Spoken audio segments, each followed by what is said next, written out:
ஹரே கிருஷ்ணா. இந்த பதத்தில் நம்ம பார்க்க போகிறது என்னன்னா, தர்மத்தை பற்றி. நீங்கள் பார்த்துருப்பீங்க, இந்த மொழிபெயர்ப்பில் பரீட்சித் மகாராஜ் சொல்கிறாரு, அதர்மம் செய்தவனுக்கு ஏற்படும் நிலை அதை குறித்து பேசுபவனுக்கும் ஏற்படும் அப்படின்னு சொல்கிறார்.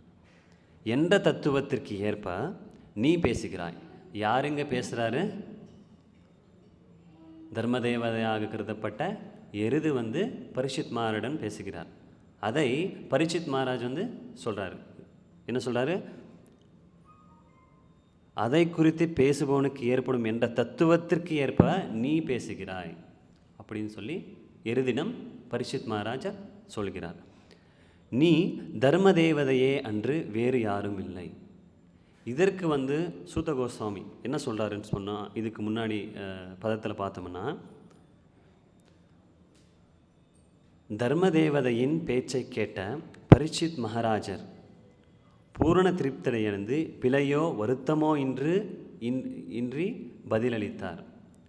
இதுக்கு பிரபுபாதர் பொருளுரையில் என்ன சொல்கிறாரு அப்படின்னு பார்த்தோம்னா,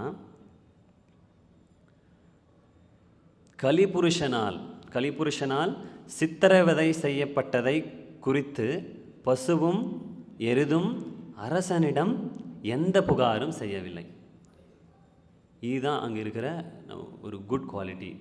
சரிங்களா? இதை எருதின் அசாதாரணமான நடத்தையை கொண்டு அது நிச்சயமாக தர்மதேவதையாகத்தான் இருக்க வேண்டும் அப்படின்னு சொல்லிட்டு பரீட்சித் மகாராஜ் முடிவு செய்கிறார். எதனால் முடிவு செய்கிறார்? எதை கண்டு முடிவு செய்கிறார்? கலிபுருஷனால் சித்திரவதை செய்யப்பட்டதை குறித்து பசுவும் எருதும் எந்த ஒரு புகாரும் செய்யவில்லை. இது சாதாரணமான விஷயமா? இது அசாதாரண விஷயம். அதனால் பரீட்சித் மகாராஜ் முடிவு செய்கிறார். ஸோ இதை நம்ம எப்படி புரிஞ்சுக்கணும் அப்படின்னு சொல்லி பார்த்தோம்னா, ஒரு மிகப்பெரிய ராஜ்யத்தில் ஒரு அரசர் அவருக்கு ஒரு ஆசை இருந்தது. என்ன ஆசைன்னா அப்படின்னா, எல்லா பிரஜைகளையும் அழைத்து அவருக்கு விருந்தோம்பல் கிடைக்கணும், அதாவது உணவு பரிமாறணும் அப்படின்னு சொல்லிட்டு ஒரு ஆசை இருந்தது. அந்த ஆசை நிறைவேற்றுறதுக்காக அரசர் எல்லா அமைச்சர்களையும் அழைத்து அவங்க சொல்கிறாங்க, நீ போய் எல்லாரிடம் பிரஜைகளிடம் சொல்லு, நான் விருந்தோம்பல் நடத்தணும் அப்படின்னு சொல்லிட்டு இஷ்டமாக இருக்குது, நீங்கள் போங்க, போய் எல்லாருக்கிட்டையும் சொல்லுங்கள் அப்படின்னு சொல்லி மன்னர் அமைச்சர்களிடம் சொல்கிறார். ஸோ இதை அறிந்த அமைச்சர் என்ன பண்ணுறாங்க, ரொம்ப குதூகலத்துடன் எல்லா திசையிலும், தென்கலை விட எல்லா திசையிலும் சென்று எல்லா பிரஜைகளிடையும் என்ன சொல்கிறாரு, இதை மாதிரி அரசர் உங்களுக்கு விருந்தோம்பல் பண்ணணும் அப்படின்னு சொல்லி ஆசையாக இருக்குது, இந்த தேதியில் இந்தந்த தினத்தில் நீங்கள் வரலாம் அப்படின்னு சொல்லி சொல்கிறாரு. ஸோ பிரஜைகளுக்கும் ரொம்ப பிடிச்சது, ஏன்னா பிரசாதம் அவங்களுக்கு கிடைக்க போதில்லை, அதனால் அவங்களும் அந்த தேதிக்காக வெயிட் பண்ணிகிட்டு இருந்தாங்க. ஸோ அப்போது நாட்கள் குறைஞ்சிட்டே போயிட்டே இருக்குது. 5 நாள் இருக்குது, 4 நாள் ஆச்சு, 3 நாள் ஆச்சு. ஸோ அதுக்கப்புறம் என்ன நடந்ததுன்னா, நிறைய நூற்றுக்கணக்கான சமையல்காரர்கள் அந்த இடத்திற்கு வந்தாங்க. வந்ததுக்கப்புறம் இது பரபரப்பான விஷயம், எல்லாருக்கும் அது அந்த விஷயம் தெரிஞ்சுது. அதனால் அந்த சமையல்காரர்கள்கிட்டே ஒரு வாக்குவாதம். என்ன அப்படின்னு சொன்னால், எந்த சமையல் நான் பண்ணுறது, நீ புளியோகரை பண்ணு, நீ லட்டு பண்ணு, பாயாசம் பிரசாதம் பண்ணு, இந்த மாதிரி அவங்களுக்குள்ளேயே அவங்க பேசிக்கிட்டாங்க. ஏன் அதனால் பேசிக்கிட்டாங்க? அந்த அரசரை என்ன பண்ணணும், மகிழ்ச்சி அடையணும், அரசரை மகிழ்ச்சிப்படுத்தணும் அப்படின்னு சொல்லி அவங்க எல்லாரும் நல்லா பண்ணணும் அப்படின்னு சொல்லி பேசிக்கிட்டாங்க. ஸோ பேசினதுக்கப்புறம் அந்த நாள் வந்ததுக்கப்புறம் மக்கள் எல்லாரும் திரண்டு அந்த இடத்துக்கு எல்லாரும் வெயிட் பண்ணிகிட்ருக்காங்க. அப்போது உடனடியாக அந்த இடத்துக்கு அரசரே வருகிறார். இப்போ அரசர் வருதுன்னா சும்மாவா, ஒரு சாதாரணமான விஷயமா? இல்லை. ஸோ அரசரே அந்த இடத்துக்கு நான் பரிமாறு செய்கிறேன் அப்படின்னு சொல்லி மன்னரிடம் சொல்கிறார். மன்னர் யாரிடம்? அமைச்சரிடம் சொல்கிறார். ஸோ அமைச்சரும் அவங்க எல்லாருமே சேர்ந்து பண்ணலாம். ஸோ எல்லாருமே அவங்க பரிமாறு பண்ணிகிட்டு இருக்கும்போது என்ன நடக்குதுன்னா, ஒரு பக்கத்து எல்லாமே முடிஞ்சுது, இன்னொரு பக்கத்துக்கு வராங்க, இன்னொரு அறைக்கு போகிறாங்க. இந்த மாதிரி எல்லா இடத்தும் முடிஞ்சதே போயிட்டே இருக்குது. அப்போ ஒரு அமைச்சர் வந்து ஓடி வராரு. ஒரு அமைச்சர் ஓடி வந்து, நான் அரசர்கிட்ட நான் பேசணும் அப்படின்னு சொல்லி சொல்கிறாரு. அப்போ அங்கே இருக்கிற அமைச்சர்கள்லாம் சொல்கிறாங்க, இல்லை இல்லை அவர் வந்து ஆல்ரெடி பிஸியாக இருக்கார், இப்போ வந்து மீட் பண்ண வேணாம் அப்படின்னு சொல்கிறாரு. இல்லை இது வந்து ரொம்ப முக்கியமான விஷயம், நான் வந்து அவரை மீட் பண்ணியே ஆகணும் அப்படின்னு சொல்லி சொல்கிறார். ஸோ அந்த அமைச்சர் வந்து அரசரிடம் வந்து அவர் காதல் சொல்கிறாரு, உணவை உண்டவன் மாண்டான் அப்படின்னு சொல்லி. என்னது அப்படின்னு சொல்லி ஒரு அதிர்ச்சியான ஒரு தகவலை வந்து மன்னரிடம் சொல்கிறார். அதை கேட்ட அரசர் என்ன பண்ணுறாரு, என்னப்பா இப்படி ஆயிடுச்சு அப்படின்னு சொல்லி எல்லா அமைச்சர்களையும் ஒரு கூட்டமாக சேர்த்தி அதற்கு வந்து காரணத்தை கண்டுபிடிங்கள் அப்படின்னு சொல்லி சொல்கிறாரு. ஸோ எல்லா அமைச்சரும் என்ன பண்ணுறாங்க இப்போது, ஸோ எல்லா திசையும் போய் என்ன நடக்குது. ஒரு அமைச்சர் சொல்கிறாரு, அதாவது அண்டை நாட்டு அரசர் வந்து யாராச்சும் தூது மூலமாக இந்த மாதிரி பண்ணுறதுக்கு அவகாசம் இருக்கா அப்படின்னு சொல்லிட்டு ஒரு அமைச்சர் நினைக்கிறாரு. இன்னொரு அமைச்சர் என்ன நினைக்கிறாரு, அவன் வந்து அவனோட உடல் சுபாவத்தில் ஏதாச்சும் பிழை இருக்கா அப்படின்னு சொல்லி அவர் நினைக்கிறாரு. அந்த மாதிரி ஒவ்வொரு அமைச்சரும் ஒவ்வொரு மாதிரி நினைச்சாங்க. அப்போ தூரத்திலிருந்து ஒரு குரல், அப்படி அந்த குரல் என்னவா இருந்ததுன்னா, வானத்தில் கழுகொன்றை கண்டேன் அப்படின்னு சொல்லிட்டு. என்னது, வானத்தில் கழுகு ஒன்றை கண்டேன் அப்படின்னு சொல்லிட்டு ஒரு பெரியவர் அந்த தூரத்துலேருந்து ஒரு சப்தம் வருது. அது அமைச்சர் எல்லாருமே அங்கே போய் என்ன இந்த மாதிரி சொல்லியிருக்கீங்க அப்படின்னு சொல்லி அவர்கிட்ட போகிறாங்க. போனதுக்கப்புறம் அவர் சொல்கிறாரு, டீட்டெயிலாக வந்து என்ன நடந்தது, என்ன சொல்லுங்கள், ப்ராப்பராக சொல்லுங்கள் அப்படின்னு சொல்லி கேட்குறக்க அவங்க என்ன சொல்கிறார் அந்த பெரியவர், கழுகொன்றை கண்டேன், அதன் காலில் பாம்பொன்றை கண்டேன் அப்படின்னு சொல்லி சொன்னார். ஸோ சொன்னதுக்கப்புறம் அந்த அமைச்சர்களுக்கு எல்லாருமே கொஞ்சம் கொஞ்சமாக அந்த தெளிவு வந்து வருது. தெளிவு வந்ததுக்கப்புறம் அவங்க அமைச்சரே எல்லாருமே டிஸ்கஸ் பண்ணுறாங்க. அவங்க எல்லாருமே டிஸ்கஸ் பண்ணி அவங்க வந்து காரணத்தை கண்டுபிடிக்க முயல்கிறார்கள். ஸோ என்ன அந்த காரணம் அப்படின்னு சொன்னோம்னா, மன்னர் அந்த உணவை பரிமாறும்போது அதில் விஷத்துளி பாம்பின் வாயிலிருந்து விழுந்தது அப்படின்னு சொல்லி ஒரு காரணத்தை கண்டுபிடிச்சாங்க. அதனால் அதை சாப்பிட்ட ஒருவன் இறந்தான் அப்படின்னு சொல்லி. அதே சமயத்தில் யமபுரி, உங்களுக்கு எல்லாருக்கும் தெரியும் யமபுரி எங்கே இருக்குது, யமலோகத்தில் இருக்குது. ஸோ யமபுரியில் வந்து சித்திரகுப்தர் கேட்குறாரு, இந்த பாவ காரியங்களை யார் மீது எழுத வேண்டும் அப்படின்னு சொல்லி கேட்குறாரு. யார்கிட்ட கேட்குறாரு, தர்மராஜர், யமராஜர்கிட்ட கேட்குறாரு. ஸோ யமராஜர் என்ன சொல்கிறாரு, அதாவது கழுகுக்கு எழுதணுமா, இல்லை அந்த பாம்புக்கு எழுதணுமா, இல்லை அரசருக்கு எழுதணுமா அப்படின்னு சொல்லி கேட்குறாரு. ஸோ தர்மராஜர் என்ன சொல்கிறாரு, பொறுத்திருந்து பார்ப்போம் அப்படின்னு சொல்லி சொல்லிட்டார். அதே சமயத்தில் இங்கே வந்து ஒரு சிலர் நிறைய பேர் வந்து விருந்தோம்பல் என்ற பேரில் வந்து நிறைய பேர் வந்துகிட்டே இருந்தாங்கள்ல. ஸோ அவங்க வந்து அந்த இடத்துக்கு வராங்க. அந்த இடத்துக்கு வரும்போது ஒரு வழிப்போக்கரிடம் கேட்கிறார். ஒரு வழிப்போக்கரிடம் எல்லாரும் கேட்குறாங்க. என்ன கேட்குறாங்க, விருந்தோம்பல் எங்கு நடக்கிறது அப்படின்னு சொல்லி கேட்குறாங்க. ஸோ கேட்டதுக்கப்புறம் அந்த வழிப்போக்கர் என்ன சொல்கிறாரு, விருந்தோம்பல் எங்கே நடக்கிறது அப்படின்னு சொன்னால் அந்த வழிப்போக்கர் என்ன சொல்கிறார், விருந்தோம்பல் அதை வந்து அதாவது விருந்தோம்பல் நடத்திய அந்த மன்னர் ஆல்ரெடி ஒருத்தர் இறந்துட்டார். அந்த அரசரா, விருந்தோம்பல் என்ற பெயரில் மரணத்தை நிகழ்த்திய அரசரா, அந்த அரசரா அப்படின்னு சொல்லி சொல்ல அந்த பக்கம் போங்க அப்படின்னு சொல்லி அந்த பக்கம் அனுப்பி வச்சிட்டாங்க. இப்போது அதை உடனடியாக தர்மராஜர் பார்த்துட்டே இருக்காங்க. ஸோ தர்மராஜர் என்ன சொன்னார், அந்த கர்மத்தை பாப கர்மத்தை அவன் மீது எழுதுங்கள் அப்படின்னு சொல்லி சொன்னாங்க. ஸோ இந்த கதை மூலயமா நமக்கு என்ன தெரிய வருது அப்படின்னு சொல்லி பார்த்தோம்னா, இங்கே வந்து அவன் பாவம் புரிந்தானா, அவன் எந்த ஒரு பாவமும் அவன் புரியவில்லை. ஆனால் அவன் வார்த்தையால் அந்த பாவத்தை புரிந்தான். அதே தான் இந்த இடத்துல வந்து பரீட்சித் மகாராஜர் எருதினம் சொல்கிறார். என்ன சொல்கிறார்? அதர்மம் செய்தவனுக்கு ஏற்படும் நிலை அதை குறித்து பேசுபவனுக்கும் ஏற்படும். என்னது? அதை குறித்து பேசுபவனுக்கும் ஏற்படும் என்ற தத்துவத்திற்கு ஏற்பவே நீ பேசுகிறார். ஸோ இப்போ வந்து தர்மராஜர் வந்து அவருக்கு வந்து தண்டனை எழுதினார். ஸோ நம்மளுடைய வாழ்க்கையிலும் அதே போல் 4 வகையான பாவங்களிலிருந்து நம்ம வந்து ஆல்ரெடி நம்ம ஃபாலோ பண்ணிகிட்ருக்கோம். அதாவது 4 ரெகுலேட்டிவ் பிரின்சிபிள்ஸ் அப்படின்னு சொல்லுவோம். அது எல்லாமே நம்ம ஃபாலோ பண்ணிகிட்ருக்கோம். அதனால் நமக்கு அந்த கர்மங்களிலிருந்து கொஞ்சம் தூரமாக இருக்கும். அதாவது செயல்படும் கர்மங்களிலிருந்து நம்ம கொஞ்சம் தூரமாக உள்ளோம்.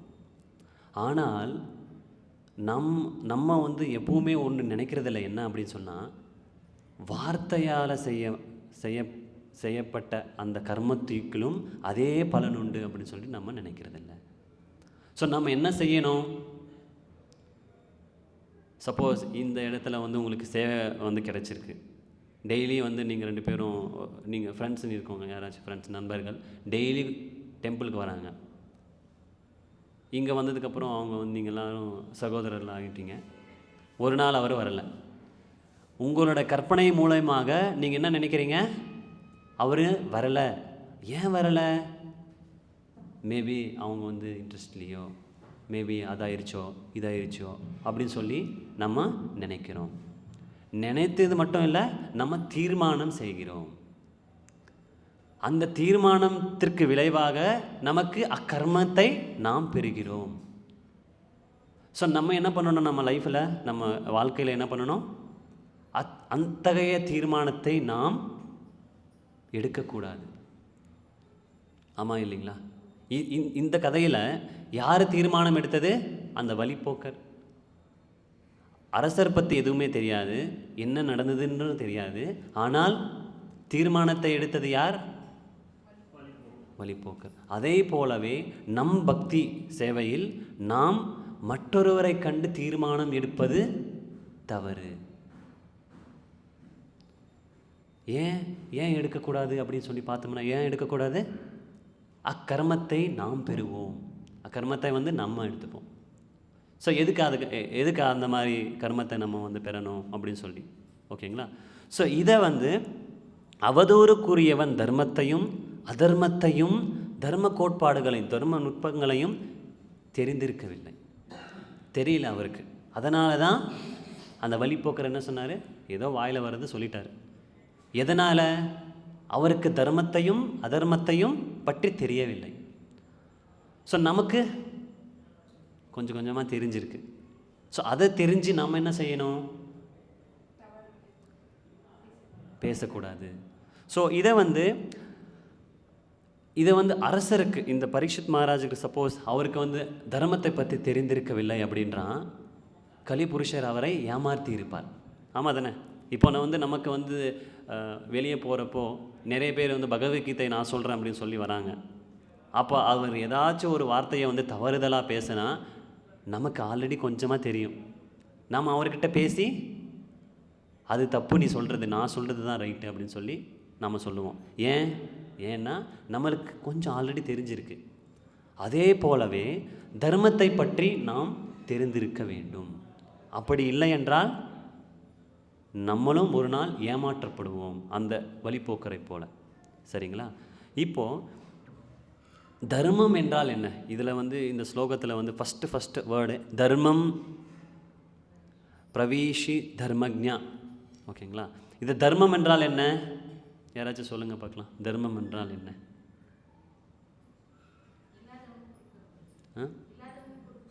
அது தானம்.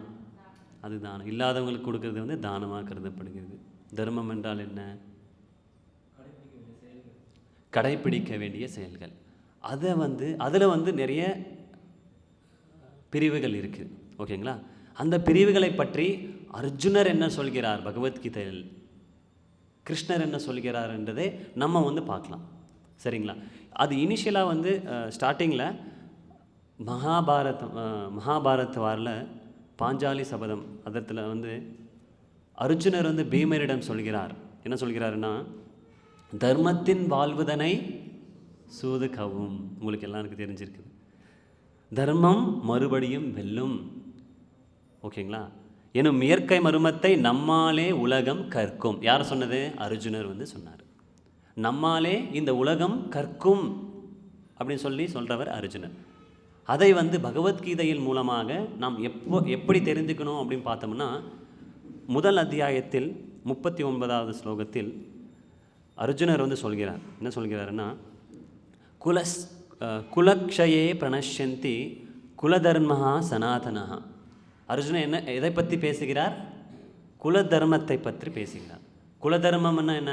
அதாவது நம்மளுடைய ஃபேமிலி ட்ரெடிஷன், அதாவது நம்மளுடைய சகோதரர்கள், நண்பர்கள், உறவினர்கள், அவங்களுக்கு என்ன கைங்கரியம் செய்யணும், அவங்களுக்கு என்ன பண்ணணும், இது எல்லாத்தையும் குலதர்மமாக கருதப்படுகிறது. ஸோ அர்ஜுனர் வந்து குலதர்மத்தை பற்றி பேசுகிறார். ஆனால் அதுக்கப்புறம் பேசினதுக்கப்புறம் 2வது அத்தியாயத்தில் அவர் என்ன சொல்கிறார்? திகைத்து, அதாவது பிவில்டர்டு, குழப்பமாக அவர் வந்து சிஷ்யஸ்தேகம் சாதிமாம் துவகம் பிரபன்னம் அப்படின்னு சொல்லி கண்ணனுக்கு சரணாகதி செய்கிறார். நான் உனக்கு சீடனாக இருக்கிறேன், நீங்கள் எனக்கு உபதேசம் செய்யுங்கள் அப்படின்னு சொல்லி சரணாகதி எடுக்கிறார். சரணாகதி எடுத்ததுக்கப்புறம் கிருஷ்ணர் இந்த குல தர்மத்தை பற்றி பேசுகிறாரா? எதை பற்றி பேசுகிறார்? ஸ்வதர்மத்தை பற்றி பேசுகிறார். அது வந்து அதச்சேத்வம் இமம் தர்மியாம் சங்கிராமம் ந கரிஷ்யசி தத ஸ்வதர்மம் கீர்த்திச்ச ஹித்வா பாபம் அவாப்யசி. இதில் ஸ்வதர்மம் கீர்த்திம், ஸ்வதர்மம் என கருதப்படுவது என்ன? தம்முடைய உண்மையான கடமை. நம்மளுடைய உண்மையான கடமை என்ன? இப்போது நம்ம இந்த மனித பிறவியின் உண்மையான கடமை என கருதப்படுவது என்ன? பகவானை சென்றடைதல். ஸோ அதுதான் ஸ்வதர்மம். ஸ்வதர்மம் என்பது டிஃப்ரெண்ட் வர்ணாசிரம சிஸ்டத்தை ஃபாலோ பண்ணி அதன் மூலமாக பகவானை அடைதல். முந்தைய வகுப்பில் வந்து லாஸ்ட் டைம் நான் உங்களுக்கு, நிறைய பேர் இங்கே இல்லைன்னு நினைக்கிறேன், வர்ணாசிரமத்தில் வந்து 4 பிரிவுகள் உள்ளது. என்னென்ன பிரிவு? பிராமணா, க்ஷத்ரியா, வைஷ்யாஸ் அண்ட் சூத்ராஸ். இந்த பிரிவின் ஒரு அர்த்தத்தை வந்து நம்ம கிளியராக புரிஞ்சுக்கிட்டோம்னா நம்ம வந்து ஈஸியாக வந்து இந்த கடலை கடக்கலாம் அப்படின்னு சொல்லி. சூத்திரர்கள் என கருதப்படுபவர்கள், அவர்களுடைய கடமை என்ன? நான் நன்றாக இருக்க வேண்டும், அதற்காக அவர் எல்லா வகையான ஒரு செயல்களிலும் ஈடுபடுவார். நான் நல்லா இருக்கணும் அப்படின்னு சொல்லி எல்லா வகையான ஈடுபாடும் செய்வார். அதாவது அதுக்கு மேலே வைஷ்யாஸ், அவங்க என்ன செய்வாங்க? நான் நல்லா இருக்கணும், பிறரும் நன்றாக இருக்க வேண்டும் அப்படின்னு சொல்லி அவங்க செய்வாங்க. க்ஷத்ரியாஸ் என்ன பண்ணுவாங்க? நான் நல்லா இருக்கணும், பிறரும் நல்லா இருக்கணும், அவர்களுக்கு பாதுகாப்பு கொடுக்கணும் அப்படின்னு சொல்லி ஒரு தர்மத்தை ஃபாலோ பண்ணுவாங்க. பிராமணர்கள் எப்படி இருப்பாங்க? நான் நல்லா இருக்கணும், பிறரும் நல்லா இருக்கணும், எல்லாருக்கும் பாதுகாப்பு கொடுக்கணும், அதை மட்டுமல்லாது ஞானத்தை வழங்க வேண்டும் அப்படின்னு சொல்லி இருக்கு. இதில் வந்து பிரபுபாதர் வந்து வர்ணாசிரம தர்மத்தை வந்து நமக்கு கடைபிடிக்க சொல்கிறார்ல. இதில் நம்ம புரிஞ்சுக்கணும், எந்த தர்மத்தை நாம் சேர்ந்தோம், எதை வந்து கடைபிடிப்போம், எல்லா தர்மத்திலையும் நம்ம ஈடுபாடு கொண்டு பகவானிடம் கைங்கரியம் செய்யணும். எல்லா தர்மத்தையும் நம்ம ஈடுபாடு கொள்ளணும், அப்புறம் அதுக்கு கைங்கரியம் செய்யணும், அது மூலியமாக பகவானை அடையணும். ஸோ கிருஷ்ணர் சொல்கிறாரு, குல தர்மத்தை விட ஸ்வதர்மமே மேலானது அப்படின்னு சொல்லி சொல்கிறாரு. இதில் இந்த தர்மத்தின் கடமையில் நீ ஈடுபடாவிட்டால், இந்த தர்மத்தின் என்னது? ஸ்வதர்மத்தின் கடமையில் நீ ஈடுபடாவிட்டால் உன்னுடைய கடமையிலிருந்து தவறியதற்காக பாவ விளைவுகளை நிச்சயமாக பெறுவதோடு சிறந்த போர் வீரனினும் புகழையும் இழப்பாய் அப்படின்னு சொல்லி கண்ணன் வந்து அர்ஜுனருக்கு சொல்கிறார். ஸோ நம்மளுடைய சுதர்மமாக கருதப்படுவது என்ன? இப்போது பகவானிடம் பக்தி பண்ணுறது, அதை 4 பேருக்கு சொல்கிறது. இங்கே கிருஷ்ணர் என்ன சொல்கிறார்? க்ஷத்ரிய தர்மத்தை நீ கடைபிடித்து நீ கடைபிடிக்காவிட்டால், ஈடுபடாவிட்டால் உனக்கு அகீர்த்தி என்ன வரும்? அகீர்த்தி. இத்வா பாபம் அவாப்யசி, உனக்கு பாவம் உண்டாகும். ஸோ புகழையும் இழப்பாய் அப்படின்னு சொல்லி சொல்கிறார். அதுக்கப்புறம் இப்போ நம்ம குலதர்மத்தை பார்த்தோம். குலதர்மத்தோட மேலானது என்ன? ஸ்வதர்மம். ஸோ கிருஷ்ணர் சொல்கிறாரு, ஸ்வதர்மமும் பரதர்மமும் ஒன்றா இல்லை. பரதர்மம் என அழைக்கப்படுவது மற்றவர்கள் செய்ய வேண்டிய கடமை.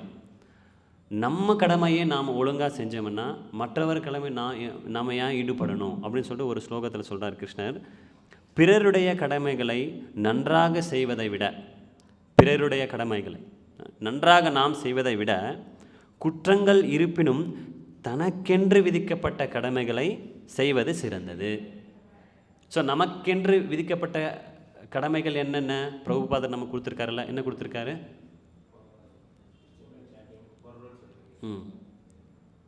ஜபம் பண்ணுறது, அதுக்கப்புறம் டெய்லி பாகவத சப்தா, இந்த மாதிரி கடமைகளை நமக்கு கொடுத்துருக்காரு. ஸோ பிறருடைய பாதையில் பின்பற்றுதல் அபாயகரமானது என்பதால் பிறரது கடமையில் ஈடுபடுவதை விட தனக்கென்று உள்ள கடமையை செய்யும்போது அழிவடைவது சிறந்ததாகும். ஸோ கிருஷ்ணர் ஃபஸ்ட்டு அர்ஜுனர் குலதர்மத்தை கிருஷ்ணரிடம் சொல்கிறார். கிருஷ்ணர் சொல்கிறாரு, ஸ்வதர்மத்தை நீங்கள் ஃபாலோ பண்ணுங்கள், ஸ்வதர்மத்தை கடைபிடிங்கள் அப்படின்னு சொல்கிறாரு. அதுக்கப்புறம் பரதர்மத்தை விட்டு விடுங்கள், பரதர்மத்தை விட்டு பரோதர்மத்தை நீங்கள் கடைபிடிக்க வேண்டும் என்று கடைசியாக ஸ்லோகத்தில் அவர் எடுத்துகிட்டு வர்றார்.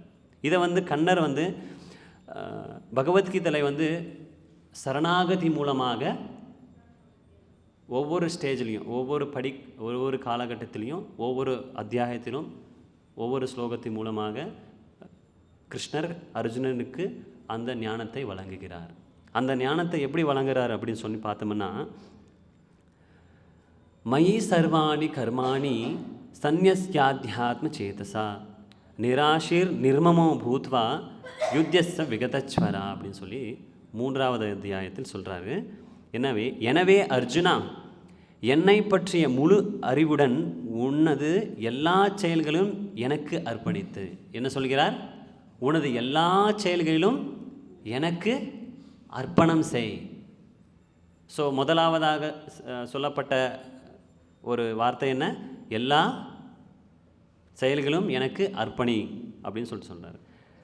நெக்ஸ்ட்டு 5வது அத்தியாயத்தில் என்ன சொல்கிறாருன்னா, பற்றின்றி, அதாவது அட்டாச்மெண்ட், பற்றின்றி தனது கடமைகளை செய்து பலன்களை பரமபுருஷ பகவானுக்கு அர்ப்பணிப்பவன். ஸோ என்ன பண்ணணும்? ஃபஸ்ட்டு செயல்களை புரிதல், அதுக்கப்புறம் பலன்களை பற்றின்றி தனது கடமைகளை ஆற்றுதல், அதுக்கப்புறம் நெக்ஸ்ட் ஸ்லோகத்தில் சொல்கிறாரு, எனவே அர்ஜுனா தஸ்மாத் சர்வேஷு காலேஷு மாம் அனுஸ்மர யுத்தியச்ச, என்னை எண்ணி நீ யுத்தம் செய். என்ன சொல்கிறாரு? என்னை எப்போதும் என்னை எண்ணிக்கொண்டு அதே சமயம் உனக்கு விதிக்கப்பட்ட கடமைகளை போரிடுதலையும் செய்வாயாக அப்படின்னு சொல்கிறாரு. ஃபஸ்ட்டு என்ன சொன்னார்? எல்லா செயல்களையும் எனக்கு அர்ப்பணி அப்படின்னு சொல்கிறாரு. அதுக்கப்புறம் என்ன சொல்கிறாரு? பலனை எதிர்பாராதே அப்படின்னு சொல்கிறாரு. அதுக்கப்புறம் என்ன சொல்கிறாரு? என்னை எண்ணிக்கொண்டு விதிக்கப்பட்ட கடமைகளை செய்க, என்னை எண்ணி நீ எல்லா கடமையும் செய், மாமனுஸ்மர யுத்தியச்ச அப்படின்னு சொல்கிறாரு. அதுக்கப்புறம்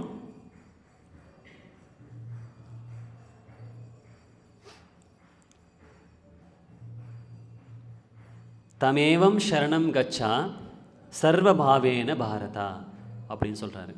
18வது அத்தியாயத்தில் சொல்கிறாரு, அது தமேவ சரணம் கச்சா, அதாவது பரத வழி தோன்றலே அவரிடம் முழுமையாக சரணடைவாயாக. யாரிடம் என்று அது முன்னைய ஸ்லோகத்தை சொல்ல, ஈஸ்வரா சர்வபூதானாம் விருத்தியேஷு அர்ஜுன திஷ்டதி. கிருஷ்ணர் என்ன சொல்கிறாரு? அர்ஜுனருக்கு பரமாத்மாவிடம், பரமாத்மா என கருதப்பட்ட என்னிடம் நீ சரணடைவாக அப்படின்னு சொல்லி 18வது அத்தியாயத்தில் சொல்கிறாரு. அதுக்கப்புறம் தான் உங்களுக்கு எல்லாருக்கும் தெரிஞ்ச ஒரு ஸ்லோகம், சர்வதர்மான் பரித்யஜ்ய மாமேகம் சரணம் ரஜ அகம் துவாம் சர்வ பாப்பியேபியோ மோக்ஷயிஷ்யாமி மா சுச்ச. ஸோ இதில் வந்து நமக்கு விஷயம் என்ன, தெரிஞ்சுக்கிறத விஷயம் என்ன அப்படின்னு சொல்லி பார்த்தோம்னா, அர்ஜுனர் வந்து 1வது அத்தியாயத்தில் எப்படி இருந்தார், குலதர்மமே சிறந்தது அப்படின்ற ஒரு கருத்தோடு இருந்தார். அதை எப்போது அர்ஜுனர் சரணாகதி செய்தாரோ, சிஷ்யஸ்தேகம் சாதிமாம் தோம் பிரபன்னம் அப்படின்னு சொன்னாரோ, அதற்கப்புறம் கண்ணர் படிப்படியாக அவருக்கு அந்த ஞானத்தை வழங்குகிறார். அந்த ஞானத்தை வந்து ஒவ்வொரு படியிலும் ஒவ்வொரு கட்டத்திலும் எப்படி அவர் கொண்டு வரார். லாஸ்ட்டில் என்ன கொண்டு வந்தார், சர்வதர்மான் பரித்யஜ்ய. ஸோ இதில் எத்தனை கட்டத்தில் இந்த மாதிரி நிறைய கட்டம் இருக்குது படிப்படியாக. ஃபஸ்ட்டு வந்து செயல்களை அர்ப்பணிக்கணும், 2வது பலனை எதிர்பார்க்கக்கூடாது, 3வது என்னை எண்ணிக்கொண்டே விதிக்கப்பட்ட கடமையை செய்க, யுத்தம் செய், அப்புறம் இதயத்தில் வீற்றியுள்ள பரமாத்மனிடம் முழுமையாக சரணடை அப்படின்னு சொல்கிறாரு. அதுக்கப்புறம் எல்லா தர்மங்களையும் துறந்து என்னிடம் மட்டுமே சரணடைவாயாக அப்படின்னு சொல்லி சொல்கிறார். இதை நம்ம வாழ்க்கையில் நம்ம கடைபிடித்தோம்னா, ஒவ்வொரு படியிலும் ஒவ்வொரு டைமும் ஒவ்வொரு படியிலும் நம்ம வாழ்க்கையில் நம்ம கடைபிடிச்சோம்னா லாஸ்ட்டில் நமக்கு சரணாகதி கிடைக்கும். இப்போ எல்லாருமே நம்ம சரணாகதி ஆயிருக்கோமா? முழுமையாக கொஞ்சம் கொஞ்சம் எல்லாரும் ஒவ்வொரு கட்டத்துலேயும் இருக்கும். எந்த கட்டத்துலையும் நமக்கே தெரியாது. ஆமாம் இல்லைங்களா?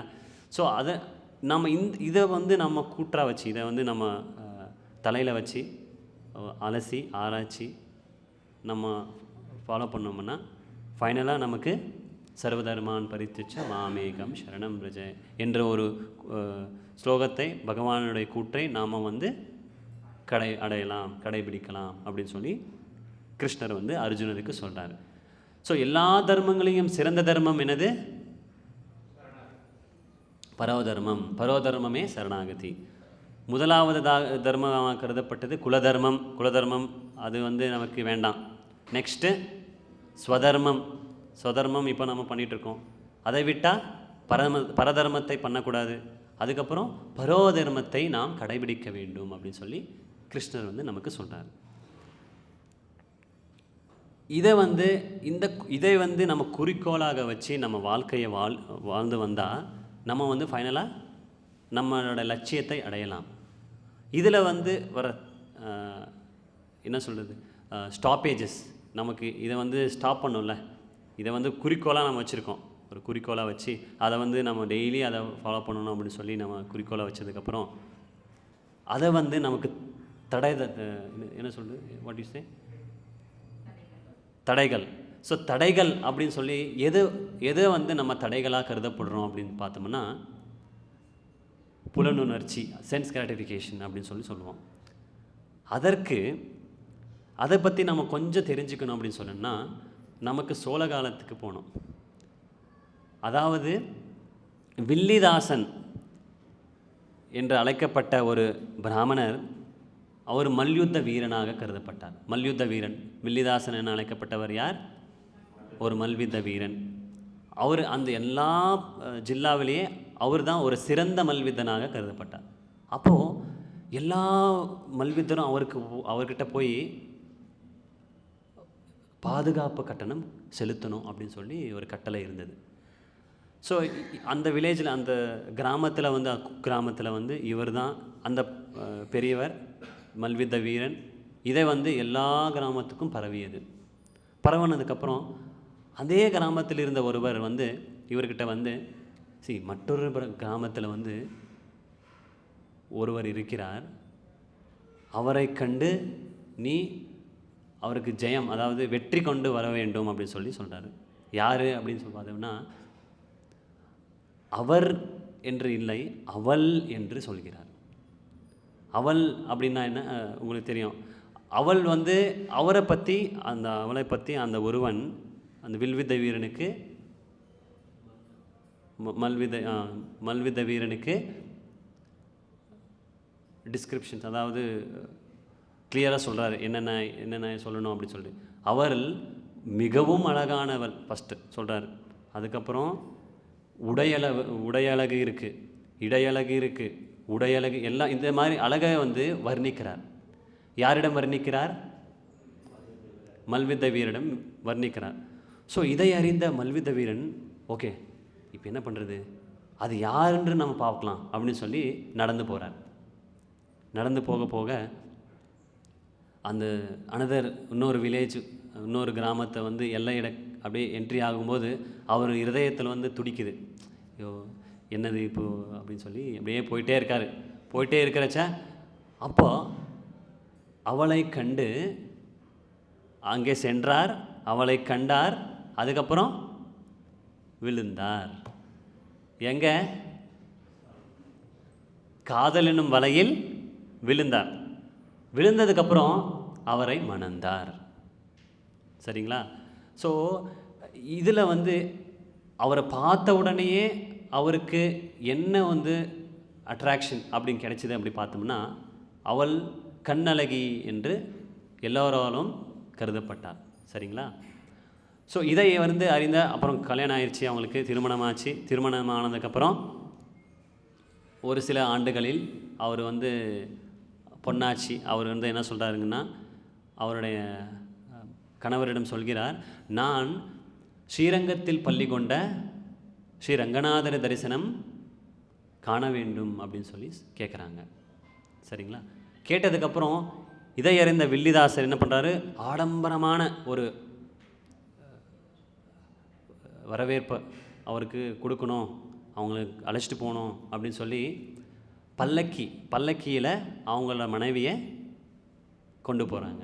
கொண்டு போகிறப்போ உங்களுக்கே தெரியும், பல்லக்கி வந்து டெம்பிள் பிரகாரத்தில் வந்து என்ட்ரி இல்லை. ஸோ அப்போது வந்து அவங்க டெம்பிளுக்கு முன்னாடி, கோயிலுக்கு முன்னாடி அவங்க இறக்கணும். அப்போது இறக்கும்போது அவங்கள வந்து இறங்கும்போது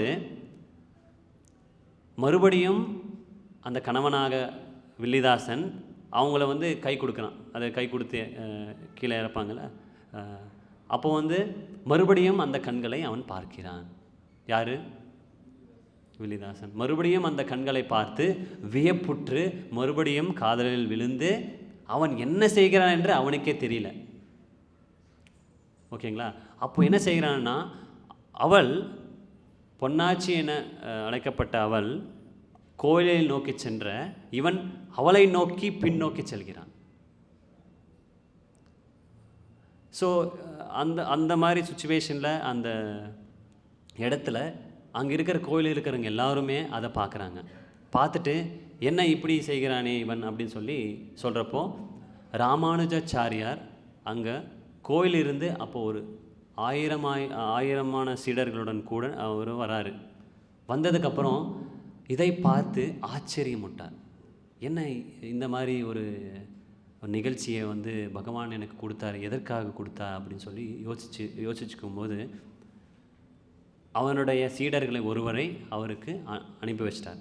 போய் நீ அவங்ககிட்ட வந்து அவங்கள கூப்பிட்டு வாங்க, அங்கே போய் அவரை கூப்பிட்டு வாங்க அப்படின்னு சொல்லி சொல்கிறார். ஸோ அந்த சீடர் அவரிடம் போய் இந்த மாதிரி ராமானுஜாச்சாரியார் உங்களை கூப்பிட்றாரு, நீங்கள் வாங்க அப்படின்னு சொல்லி கூப்பிட்டாரு. அவனும் உடனடியாக ராமானுஜாச்சாரியார் உடையார் என்ன கூப்பிட்றாரு அப்படின்னு சொல்லி உடனடியாக ராமானுஜாச்சாரியர்கிட்ட வந்தார். வந்ததுக்கப்புறம் ராமானுஜாச்சாரியர் என்ன கேட்கிறாரு, ஒரு கேலியாக ஒரு வார்த்தை கேட்குறார். அவ்விரு கண்களில் எதை கண்டாய் அப்படின்னு சொல்லி கேட்குறாரு. அதே இவரும் என்ன சொல்கிறாரு, கேலியாக என்ன சொல்கிறாரு, அதைவிட அழகான கண்களில் ஏதாவது உண்டா இந்த உலகத்தில் அப்படின்னு சொல்லி சொல்கிறாரு.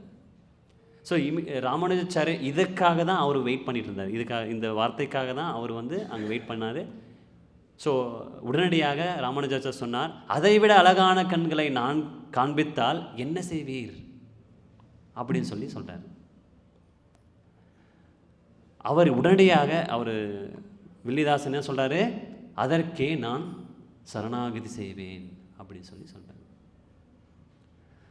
ஓகே, உடனடியாக அவங்க ஒப்பந்தம். சப்போஸ் அந்த மாதிரி இல்லை அப்படின்னு சொன்னால் நான் உனக்கு சரணாகதி, இது ஒப்பந்தம் அவங்க ரெண்டு பேரும் எடுத்துக்கிட்டாங்க. ஒப்பந்தம் எடுத்துக்கிட்டு ராமானுஜாச்சாரியார் வில்லிதாசனை பகவானிடம் அழைத்து சென்றார். அழைத்து சென்றதுக்கப்புறம் ராமானுஜாச்சாரியார் சொல்கிறாரு பகவானிடம்,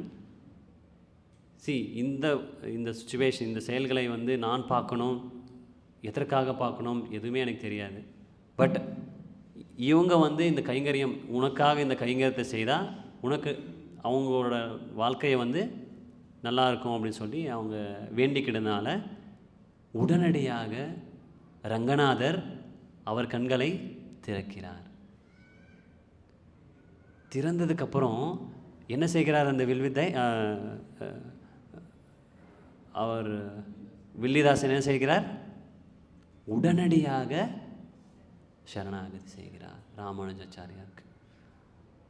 ஸோ இதிலிருந்து நம்ம என்ன தெரிஞ்சுக்கணும் அப்படின்னு சொல்லி பார்த்தோம்னா,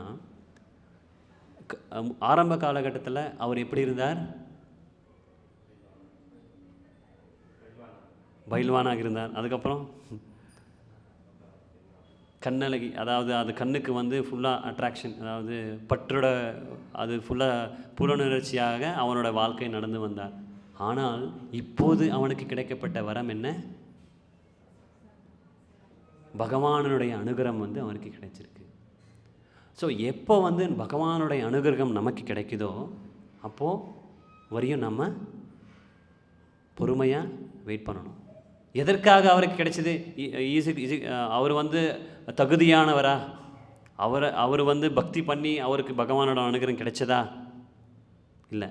எதற்காக கிடைச்சது? அவருக்கு குருவோட அனுகிரகத்தால் அவருக்கு கிடைச்சது.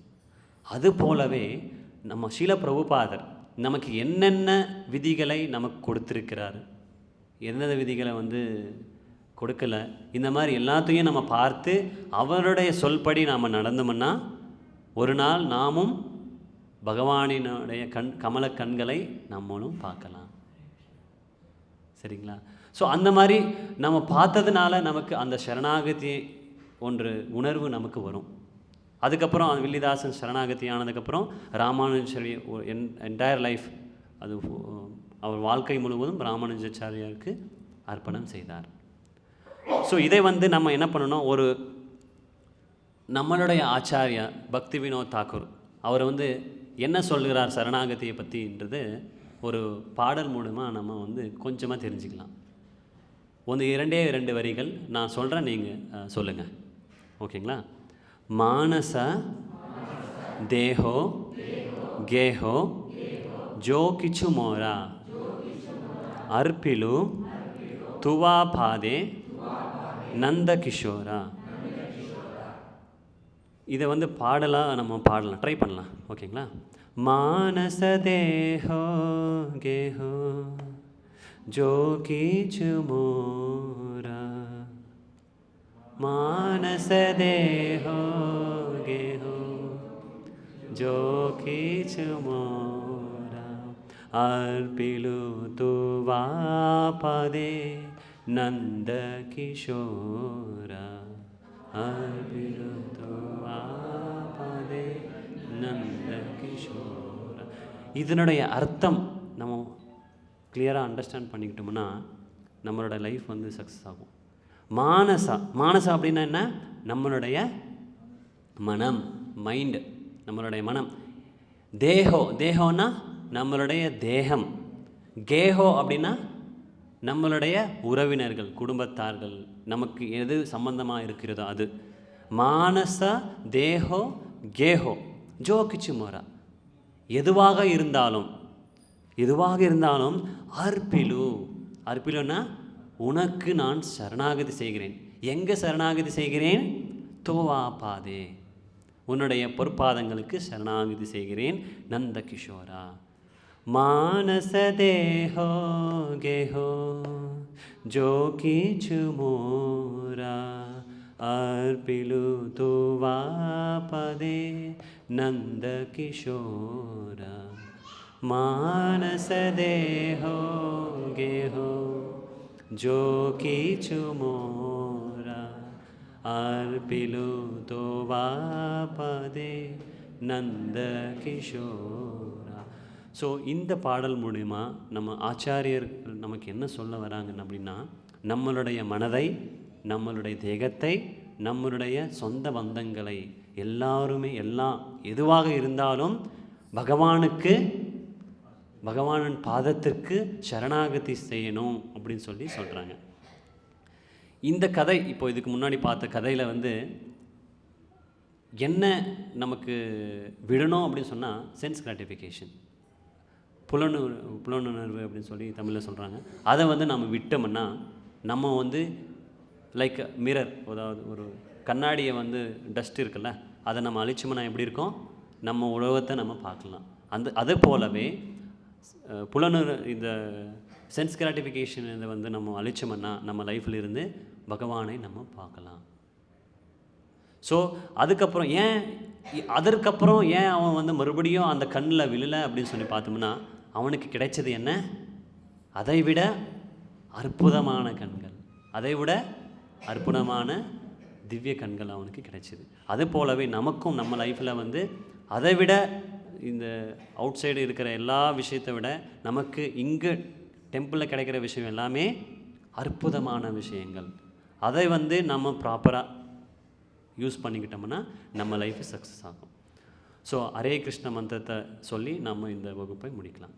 ஹரே கிருஷ்ணா கிருஷ்ண கிருஷ்ணா ஹரே ஹரே, ஹரே ராம ராம ராம ஹரே ஹரே. ஸ்ரீமத் பாகவதம் கி, ஸ்ரீல பிரபுபாத் கி ஜெய்.